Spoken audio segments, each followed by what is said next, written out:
దేవునికి స్తోత్రం, హల్లెలూయా. దేవుని పరిశుద్ధ నామమునకు స్తోత్రం కలుగును గాక. దేవుని బిడ్డారా, చిన్న మాట చదువుకొని మనం సెలవు తీసుకుందాము. తీతుకు రాసిన పత్రిక 2వ అధ్యాయము 11వ వచనము చదువుతున్నాను.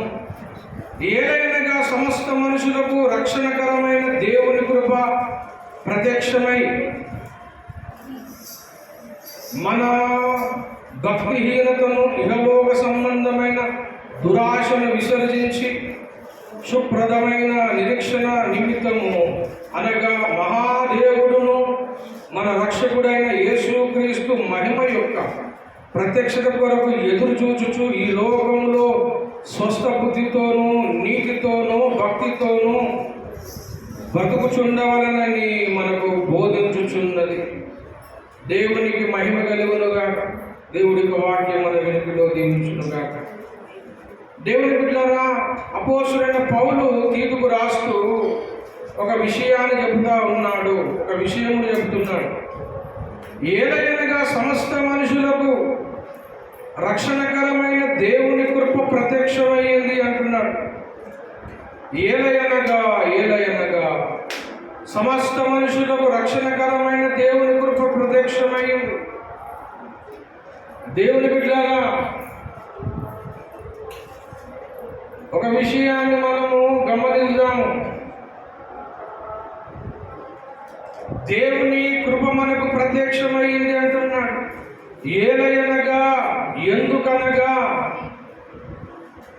సమస్త మనుషులకు రక్షణకరమైన దేవుని కృప, సమస్త మనుషులకు కృప ప్రత్యక్షమైంది. దేవుని బిడ్డలారా, సమస్త మనుషులకు దేవుని కృప ప్రత్యక్షమైంది అంటున్నాడు.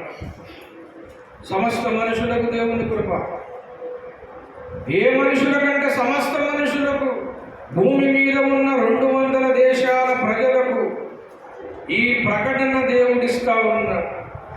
భారతదేశం వారికి మాత్రమే కాదు, అమెరికా వారికి మాత్రమే కాదు, జపాన్, జర్మనీ, రష్యా, ఇలాగున పాకిస్తాన్ కానీ, న్యూజిలాండ్ కానీ, జర్మనీ కానీ, భూమి మీద ఉన్న 200 దేశాలలో ఉన్న ప్రపంచ జనాభా ఎన్ని కోట్ల? ప్రపంచ జనాభా 800 కోట్ల జనాభా. భారతదేశం జనాభా ఎంత? 150 కోట్ల జనాభా. 150 కోట్లు రీచ్ అయిపోతుంది భారతదేశ జనాభా. ప్రపంచ జనాభా 800 కోట్ల జనాభా. కనుక ఈ ప్రపంచంలో అన్ని దేశాలకు దేవుడు ప్రకటిస్తున్నాడు ఏమిటంటే కృప ప్రత్యక్షమై సమస్త మనుషులకు రక్షణకరమైన కృప ప్రత్యక్షమైంది. రక్షణకరమైన కృప. ఇది ఏమి కృప అంటే రక్షణకరమైన కృప. రక్షణ రక్షణ రక్షణ రక్షణ అనగా అర్థం ఏంటి? రక్షణ అంటే అర్థం ఏంటి? రక్షణ అంటే అర్థం ఏమిటి? రక్షణ ఎవరికి కావాలి? రక్షణ ప్రమాదంలో ఉన్న వారికి రక్షణ కావాలి. రక్షణ డిపార్ట్మెంటే ఉంది. అగ్ని ప్రమాద దళం అనేది ఒకటి ఉంది. అగ్ని ప్రమాదం జరిగితే ఆ ఫైర్ ఇంజిన్ వాళ్ళు వచ్చి అక్కడ వాళ్ళు మరి అగ్ని ప్రమాదాన్ని చల్లారుస్తారు. అగ్ని ప్రమాద రక్షణ దళం ఉంది. ఆ రక్షక భటులు ఉన్నారు. పోలీసు డిపార్ట్మెంట్ ఉంది. అది రక్షణ కల్పిస్తుంది ప్రజలకు. దేవుని బిడ్డలారా, రక్షణ అవసరం. ఆర్మీ డిపార్ట్మెంట్ ఉంది. భారతదేశం మీదకి శత్రువు దాడి చేయకుండా మనకు ఆర్మీ డిపార్ట్మెంట్ ఉంది.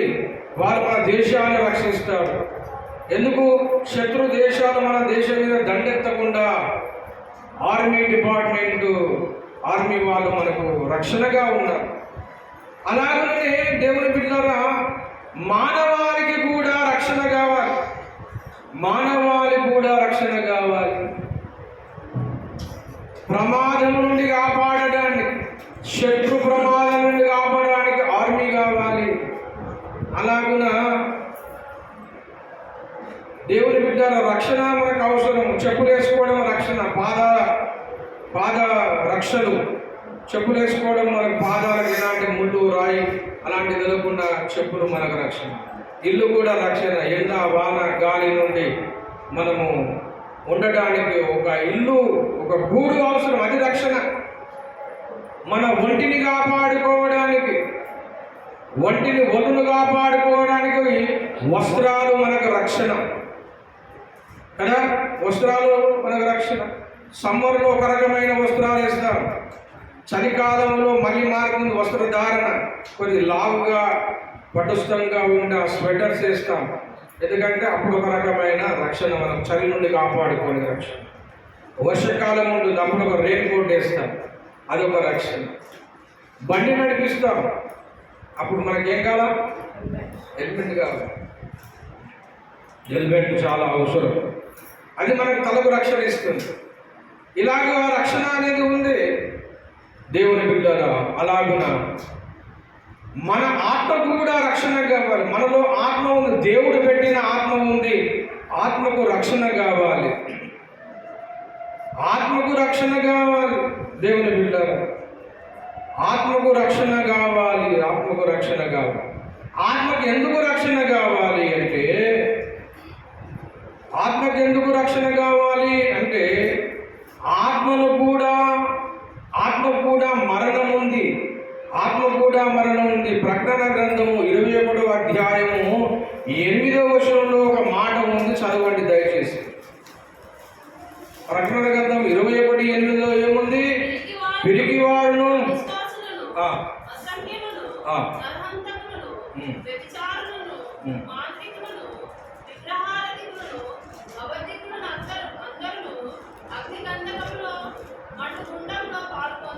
అగ్నిగంధ గుండంలో పాలు పొందుతారు. ఇది ఎన్నో మరణము? రెండవ మనిషికి మరణం వస్తుంది, ఎప్పుడో ఒకసారి మరణం వస్తుంది. మరణానికి చిన్న పెద్ద వయసు ఏమి లేదు. యవనస్తులు చనిపోతున్నారు, పసిపిల్లలు చనిపోతూ ఉన్నారు, వృద్ధులు చచ్చిపోతూ ఉన్నారు. ఎవరికైనా మరణం వస్తుంది, ఏ రకంగా వస్తుందో తెలియదు. ఒక రోజులో అందరము మరి లోకాన్ని వదిలేసి వెళ్ళిపోవాల్సిందే.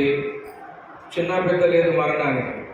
కానీ దేవుని బిడ్డలారా, శరీరానికి మరణం వస్తుంది, కానీ బైబిల్ చెప్తుంది ఏమిటంటే ఆత్మ కూడా మరణం ఉంటుంది, ఆత్మ కూడా మరణం ఉంటుంది, ఆత్మను కూడా మరణం ఉంటుందని బైబిల్ చెబుతా ఉంది. కనుక రెండవ మరణము తప్పించుకోవాలి, రెండవ మరణము మన ఆత్మ రెండవ మరణం పొందకుండా కాపాడబడాలి అంటే ఆత్మకు రక్షణ కావాలి. ఆ ఆత్మ ఎలా రక్షింపబడుతుంది?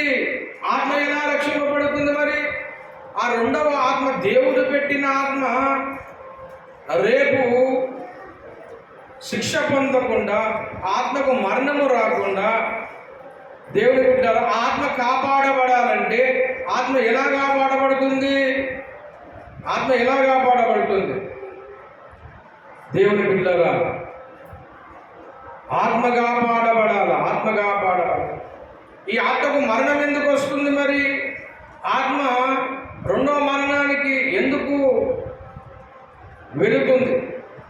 శరీర మరణం వచ్చిందని చెప్పాము, ఆత్మ మరణం ఎందుకు కలుగుతుంది? అసలు ఎందుకు కలుగుతుంది ఆత్మ మరణము అంటే, దేవుని బిడ్డలారా, దేవుడు నేల మట్టితో మనిషిని నిర్మించాడు.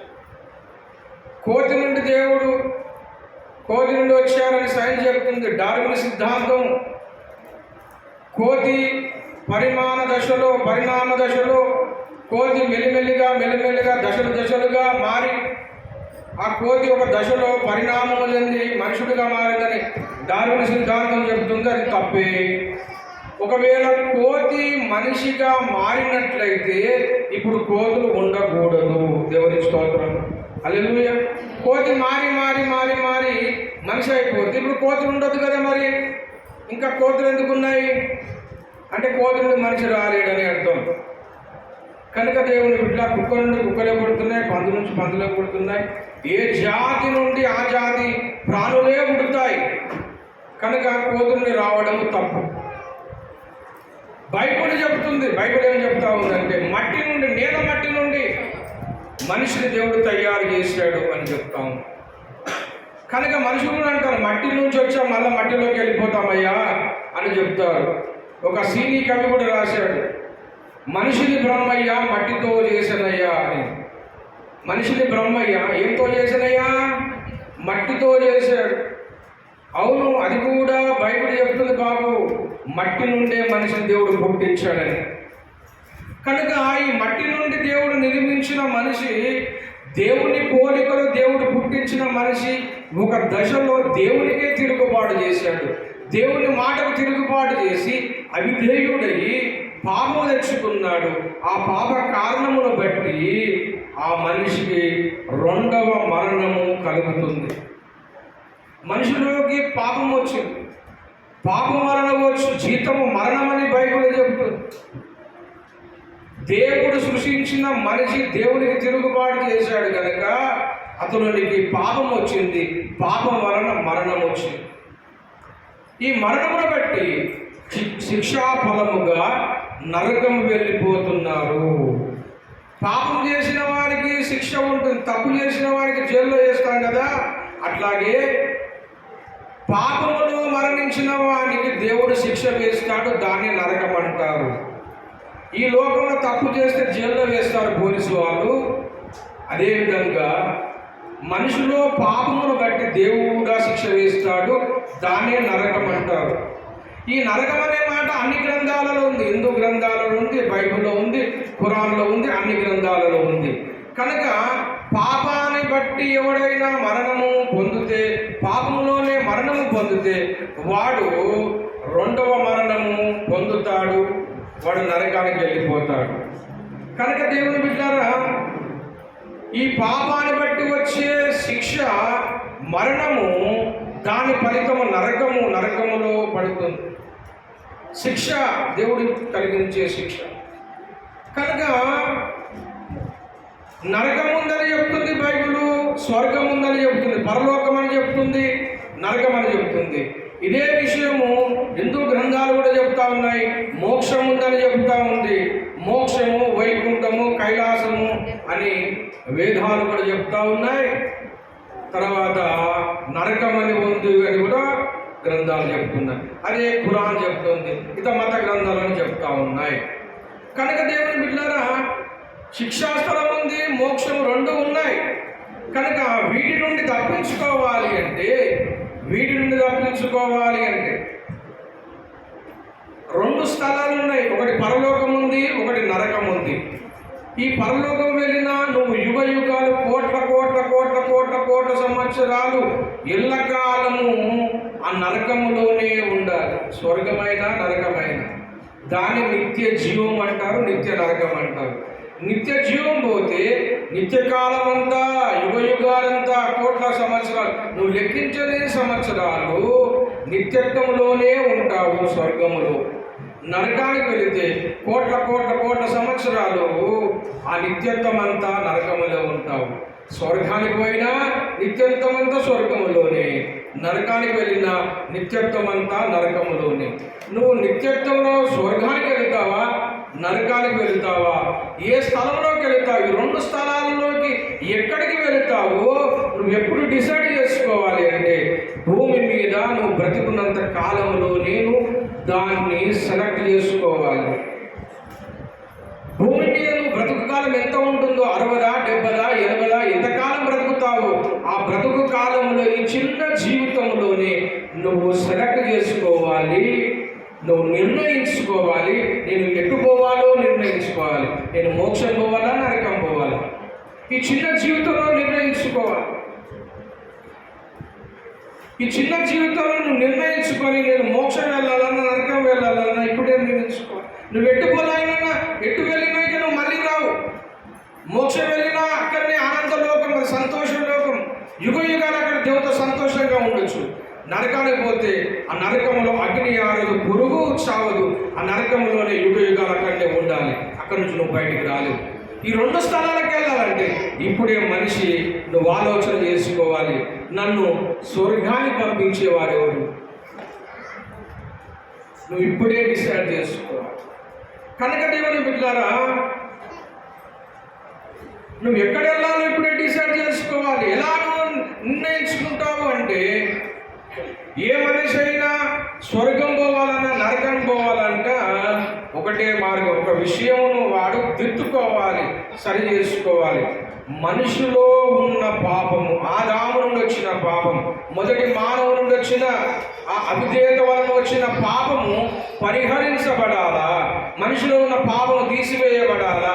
ఆ మనిషిలో ఉన్న పాపం ఎప్పుడైతే పరిహారం పొందుతుందో వాడు మోక్షానికి వెళుతాడు. పాప పరిహారం కాని వాడు నరకంలోకి వెళుతాడు. ఈ పాప పరిహారం ఎలా జరుగుతుంది, దేనిని బట్టి జరుగుతుంది అంటే, పాపము పరిహరింపబడాలంటే రక్తము చిందింపబడాలా. రక్తము చిందింపబడాలా, ఆ రక్తం ద్వారానే పాప విమోచన కలుగుతుంది. అది ఏ రక్తం అయ్యా అంటే మేకల రక్తం కాదు, కోళ్ళ రక్తం కాదు, దూడల రక్తం కాదు. అది ఏ రక్తం అంటే భగవంతుని రక్తం అయి ఉండాలి, పరిశుద్ధ రక్తం అయి ఉండాలి. ఆ భగవంతుని రక్తం ద్వారానే పాప విమోచన కలుగుతుంది. ఆ రక్తము ఎక్కడ దొరుకుతుంది? ఆ పరిశుద్ధ రక్తము, భగవంతుని రక్తము ఎక్కడ దొరుకుతుంది అంటే, ఏ గ్రంథములో చూసినా రక్తము చిందించిన వాడు, బలి అయిన వాడు, చనిపోయిన భగవంతుడు ఏ గ్రంథాలలో లేడు, పరిశుద్ధ గ్రంథంలో మాత్రమే ఉన్నాడు. దేవునికి స్తోత్రం కలుగునుగాక. హల్లెలూయా. పరిశుద్ధ గ్రంథములోనే బలి అయిన వాడున్నాడు, మరణించిన వాడున్నాడు, రక్తం గార్చిన వాడున్నాడు. భగవంతుని రక్తం ద్వారానే పాపం పోతుందని బైబిల్ చెప్తుంది, వేదాలు చెప్తుంది, పురాణం చెప్తుంది, మత గ్రంథాలను చెప్తున్నాయి. రక్తం చిందింపబడకుండా పాప క్షమాపణ జరగదు. సామాన్యంగా చెప్పవచ్చు, రక్తం చిందింపబడకుండా పాప క్షమాపణ జరగదు అన్నాడు.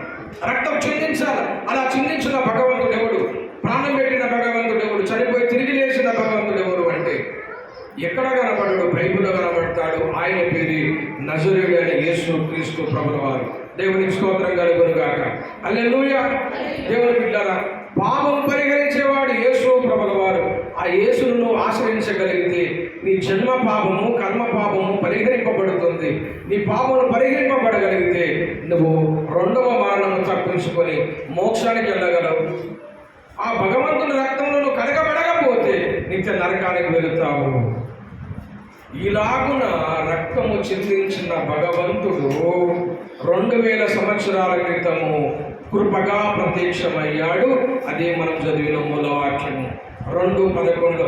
ఏదైనగా సమస్త మనుషులకు రక్షణకరమైన దేవుని కృప ప్రత్యక్షమైంది. దేవుని కృప ప్రత్యక్షమైంది. ఎప్పుడు ప్రత్యక్షమైంది? ఎప్పుడు ప్రత్యక్షమైందమ్మా? దయచేసి చూడండి.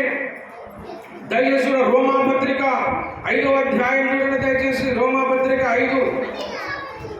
రోమాపత్రిక 5లో ఏముంది అమ్మా? రోమాపత్రికలో 5వ అధ్యాయంలో ఒక మాట ఉంది చూడండి అమ్మా. దయచేసి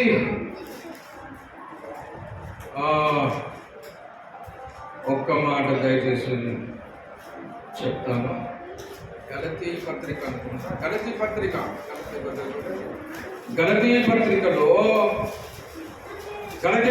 4:4లో ఏముందమ్మా? అయితే కాలము పరిపూర్ణమైనప్పుడు దేవుడు తన కుమారుని పంపెను. ఆయన స్త్రీ యందు పుట్టిన మనము దత్తపుత్రులము కావాలని ధర్మశాల లోబడిన వారిని విమోచించుటకని చెబుతున్నాడు దేవుని బిడ్డలు. కాలము సంపూర్ణమైనప్పుడు దేవుని బిడ్డ లేఖనము నెరవేరినట్లుగా, లేఖనములు ప్రవక్తలు ప్రవచించినట్లుగా, అన్ని గ్రంథాలలో రాయబడిన లేఖనాలు చెప్పినట్లుగా 2026 సంవత్సరాల క్రితము భూమధ్యపురములో యెరూషలేము దేశములో కాలము సంపూర్ణమైనప్పుడు యేసు ప్రభుల వారు మరియమ్మ గర్భములో జన్మించాడు. భూమధ్యపురము ప్రపంచానికి నడిపొడిలో యేసు ప్రభుల వారు జన్మించాడు. కాలం సంపూర్ణమైనప్పుడు యేసయ్య లోకానికి వచ్చాడు. అందరి కోసం, సమస్త మానవుల కోసం వచ్చాడు. భారతదేశానికి ఒక దేశం కాదు, ఇండియా, అమెరికా ఒక దేశం దేవుడు కాదు. దేవుడు అనగా సమస్త దేశంలో దేవుడు అయి ఉంటాడు. ఊరూరు ఒక దేవుడు, ప్రాంతానికి ఒక దేవుడు ఉండడు. దేవుని బిడ్డారా, సర్వ విశ్వానికి ఒక దేవుడు ఉంటాడు. కనుక అన్ని దేశాల కోసం బలి కావడానికే యెరూషలేము ప్రపంచ దేశంలో మధ్యలో ఉంటుంది. కాబట్టి యేసు ప్రభుల వారు యెరూషలేములో పుట్టాడు. అన్ని దేశాలను రక్షించడానికి యేసు భూమధ్యపురంలో జన్మించాడు కాలము సంపూర్ణమైన కనుక ఆయన కృపగా ప్రత్యక్షమయ్యాడు. ఎవరి కోసం ప్రత్యక్షమయ్యాడు? అమెరికా వారి కోసమా? చాలా మంది అంటారు ఈయన అమెరికా దేవుడు అని. అమెరికా దేవుడు కాదురా బాబు, సమస్త దేశములకు దేవుడే. దేవునికి స్తోత్రం కలుగును గాక. సమస్త దేశంలో దేవుడై ఉన్నాడు. ఆ దేవుడు కృపగా ప్రత్యక్షమయ్యాడు. దేవుని బిడ్డలారా, ఆయన యందు విశ్వాసం ఉంచితే నీకు రక్షణ కలుగుతుంది, పాప విమోచన కలుగుతుంది. దేవుని బిడ్డల పాప విమోచన కలుగుతుంది నీకు. నిజమైన దేవుడు ఎవరో దయచేసి తెలుసుకోండి, ఆలోచన చేయండి. నిజమైన దేవుడు ఎవరు? పాప విమోచనను బట్టి విమోచించిన దేవుడు ఎవరు? రక్తము గార్చిన దేవుడు ఎవరు? బలైన దేవుడు ఎవరో దయచేసి తెలుసుకోండి. ప్రేమతో మీకు ప్రకటిస్తున్నాము దేవుని బిడ్డలారా. రక్తం చిందించిన భగవంతుడు, మరణించి తిరిగి లేచిన భగవంతుడు తెలుసుకోగలిగితే నీకు రక్షణ కలుగుతుంది. కనుక సమస్త మనుషులకు రక్షణకరమైన దేవుని కృప ప్రత్యక్షమైంది. 2000 సంవత్సరాల క్రితం ప్రత్యక్షమైంది. ఆయన పేరు యేసు ప్రభుల వారు. ఆయనను విశ్వసించగలిగితే, ఆయన వద్దకు రాగలిగితే నీ జన్మ కర్మ పాపం నుంచి విడుదల పొందుతావు, విమోచన పొందుతావు, నీ పాపం పరిహారం అవుతుంది.